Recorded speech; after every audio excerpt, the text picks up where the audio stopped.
let me share something important with you today. Something that we as humans should know and master just because we're humans, but something that, ironically enough, nobody talks about, nobody teaches us, and yet this is the skill that can make our life smoother, that can guide us through life, through this life on this planet. And once you understand that and you can actually master that skill, your life will never be the same. Hello dears, my name is Valeria, and in this channel I talk about everything related to self-development, self-improvement, and ultimately I'm here to help you become your best self. Today we're gonna talk about a very interesting topic that I've been thinking about a lot and I've been reflecting on a lot. This topic was the main line that I had in my therapy session. It was connected to a lot of topics, and ultimately, once you master this thing, once you master this skill, your life will change. The way you perceive things will change. This is a very simple question, but try to actually reflect and think about it. Did you know that your body is constantly sending you signals? Do you know what those signals signal you? What those signals actually feel like? What those signals smell like, feel like? Try to reflect on it a little bit. Your body is a perfect tool that was given to you for this experience, for this lifetime, for this planet, for the circumstances that you were born in, for the specific place where you were born. It is your compass, it is your fire alarm, it is your messenger, delivering signals not only from your subconsciousness to your conscious mind that you would be able to interpret, but also it's a way of our soul to communicate to our mind. It is a way for your higher self, for your purpose, to speak to you directly, to your mind.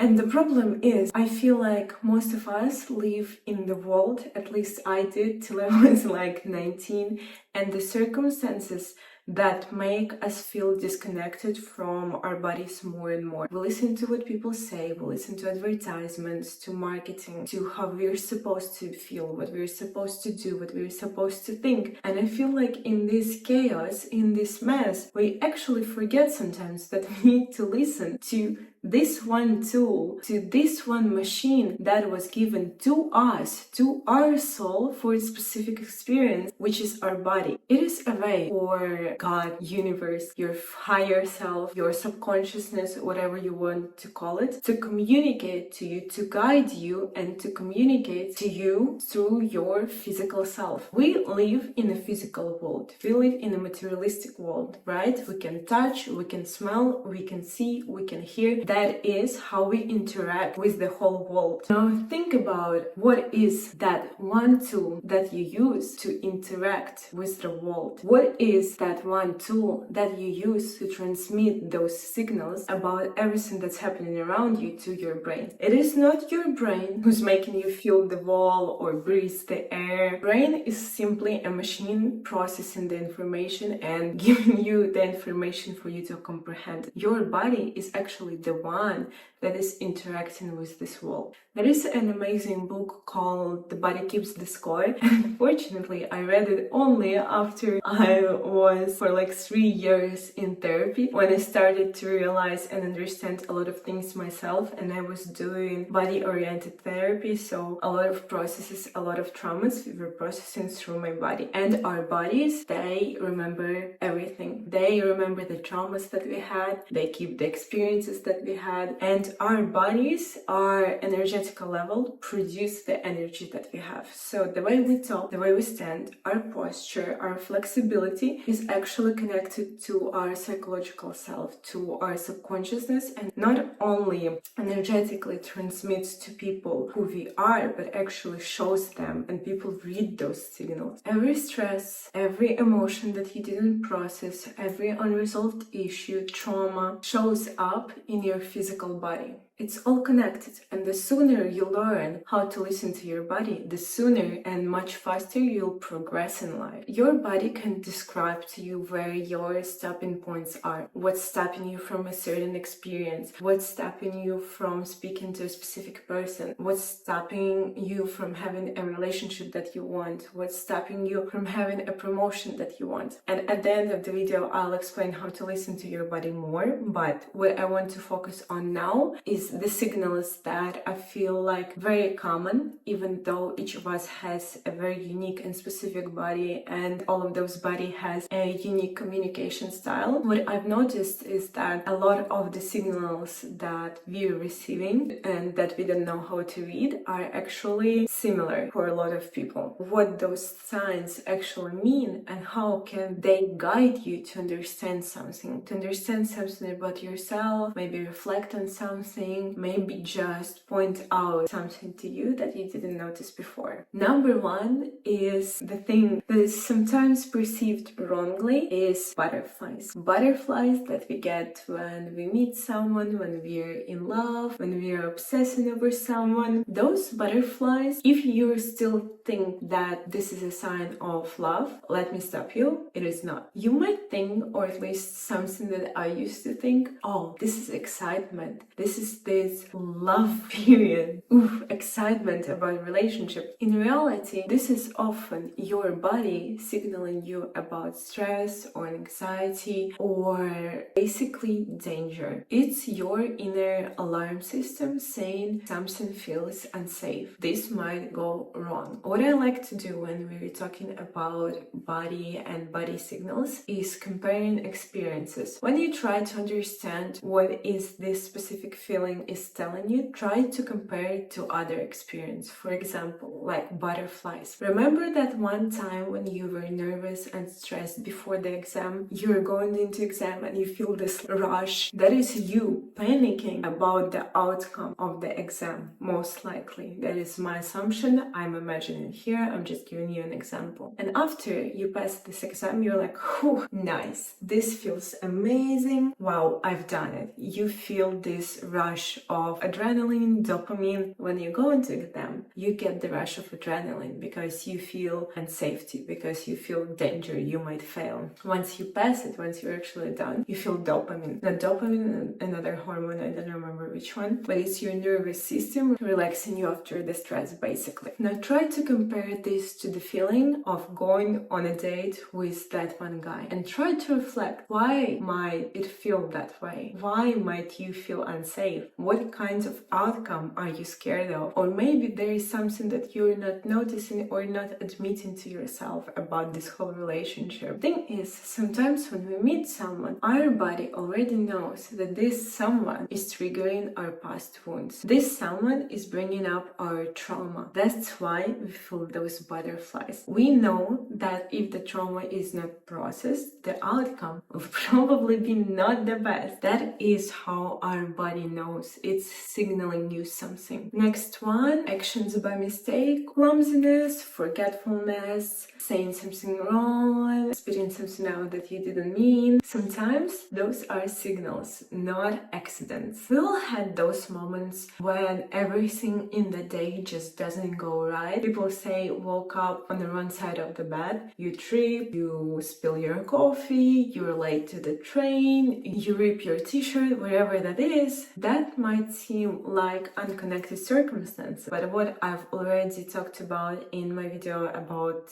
signals from the universe, that is your subconscious might be telling you that you're not going in the right direction. Those mistakes are something that you will pay attention to. You will get out of your routine, of your process, and be like, oh, dang, I spilled my coffee. In that moment, you need to try and reflect, is there something I'm not paying attention to? Is there something I'm trying to avoid? I had a friend who kept missing her boyfriend's calls somehow. She just either didn't hear it, or she was sleeping, or it just didn't show up. Seemed very weird. A random line of events, right? But it was going on and going on. And the thing is, sometimes when we cannot process the relationships in our head, our body cannot process it too. So there must be some things that we say wrong, or things that we forget, things that we don't notice. That friend was not feeling connected to her boyfriend anymore. She wasn't deep down seeing the relationship with him anymore. So it was her subconsciousness trying to distance herself from that person. I know it kind of sounds like I'm trying to pull it from nowhere basically, but once again, it is very subjective and very personal. It might be a sign for you, might not be a sign for other person. It all depends on the circumstances and the events. I'm just trying to give you something that you might reflect on and might think about. Have you heard about Freudian sleep? It's basically when you say something that was in your mind and you say it without an intention of saying it, but you actually mean that. Sometimes the things that we do, sometimes those small mistakes are our Freudian sleep. Sometimes when you sleep on the ice when you go to work, means that you're trying not to get yourself to work. And maybe you need to ask yourself why. Maybe not. Maybe you can see it just as a regular sleep that means nothing. Once again, very personal, very circumstantial. And the important part that I want to note here is psychosomatics. Sometimes when you cannot process your emotions, you cannot reflect on your emotions, your body has to process it for you. And that means having psychosomatic diseases. If you went to the doctor, everything is fine, but you're still feeling off, you're still feeling sick in some way, try to check with your emotions. Some of the stuff that we have on a physical level may be just some of the emotions that we are not ready to process. Your body doesn't lie, it's very smart. The stuff cannot just go anywhere. It was in my own experience. Every time I had a fight with my dad when I was young, my voice was stuck. I started to get a huge sore throat after each argument, and it was just so off. Later, when I was discussing it with my therapist, I realized that it was because I couldn't fully express my feelings. I couldn't fully express my anger, my discomfort, and that was literally my body holding my voice back because I could not let myself express myself, if that makes sense. Another thing that is important to understand when it comes to body signals is your body is trying to hold you back from traumatic or harmful experiences. Just like any survival mechanism, your body, your subconsciousness doesn't want you to be hurt,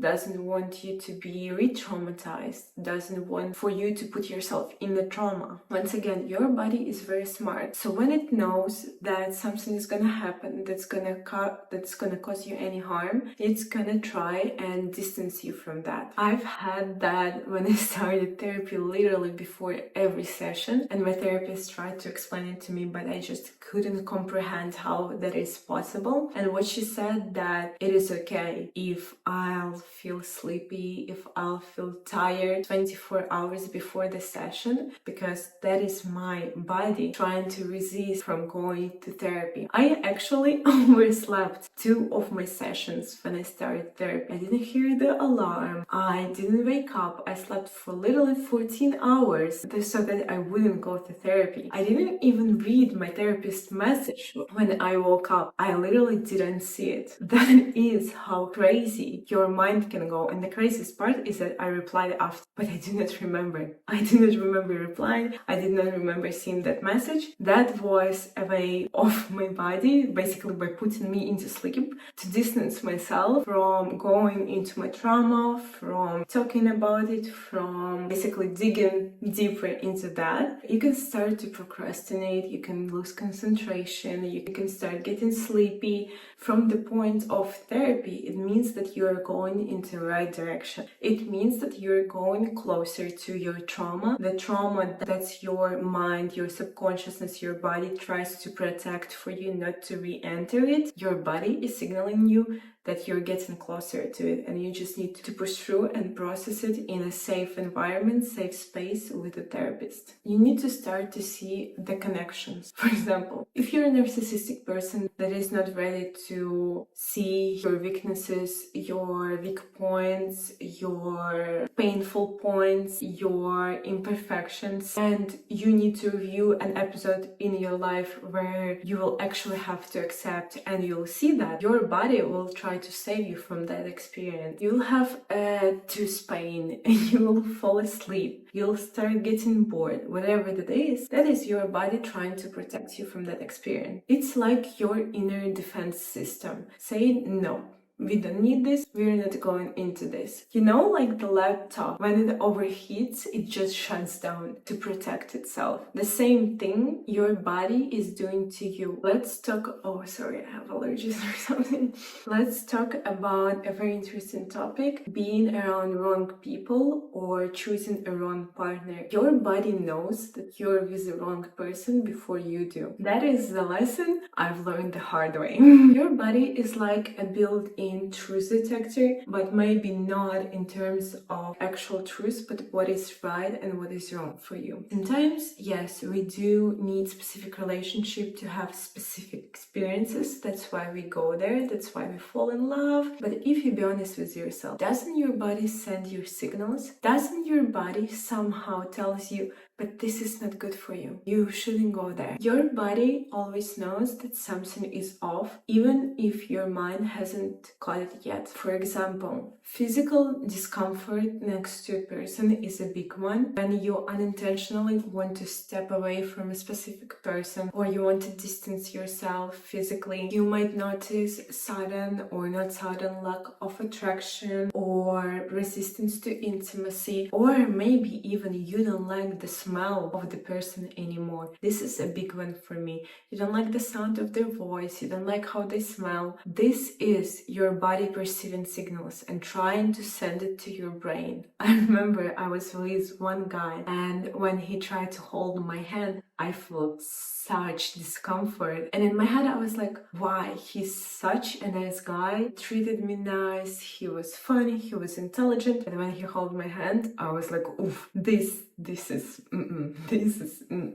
I just physically couldn't hold his hand. And when he came closer to me, just his smell, and he smelled like perfume. He used a very nice perfume. And I even asked my best friend who also saw this guy, do you think he smelled funny? And she's like, no, but I could not tolerate his smell somehow. Turns out this guy wasn't for me. I wasn't emotionally connected to him. I wasn't truly in this relationship. And obviously the intimacy and sexual drive is very important. Sometimes other factors obviously might cause you to lose any attraction to a person, but once again, it's very important to understand yourself and reflect. Is it stress? Is it something in your life? Or is it actually the person? And you need to allow yourself to at least admit to that thought. Fatigue or exhaustion. Sometimes when I interact with certain people, and I call them energetical vampires, I think we all know what it is, I feel so exhausted. I feel so drained after interacting with them, literally physically. Your body is like a battery. With the right person, you recharge, you feel better, you feel happier. And with the wrong person, you feel drained. Those were the signals. Now, how do you actually build that connection with your body if you didn't learn how to? What are things that can help you? Try this simple exercise. Set a timer or a reminder 10 times a day, maybe for a week or however long you want to. And for those 10 times per day, try to reflect each time about how you feel on a physical level. Do you feel happy? Do you feel grounded? Do you feel angry? Do you feel hungry? Do you feel nauseous? Ask yourself, what does my body feel right now? Am I warm or cold? Is my chest tight? Is my shoulders up straight? Is my movement flowy? Do I feel flexible? Do I feel tense? Your body is always trying to talk to you through those signals, through the way it feels, through the way it walks, through the way it breathes. Do yourself a favor and try to reflect on that. That is all I had for you today. Hopefully this video was helpful. I would really appreciate appreciate your thoughts, your opinions, and thank you so much for joining. I'll see you in the next one.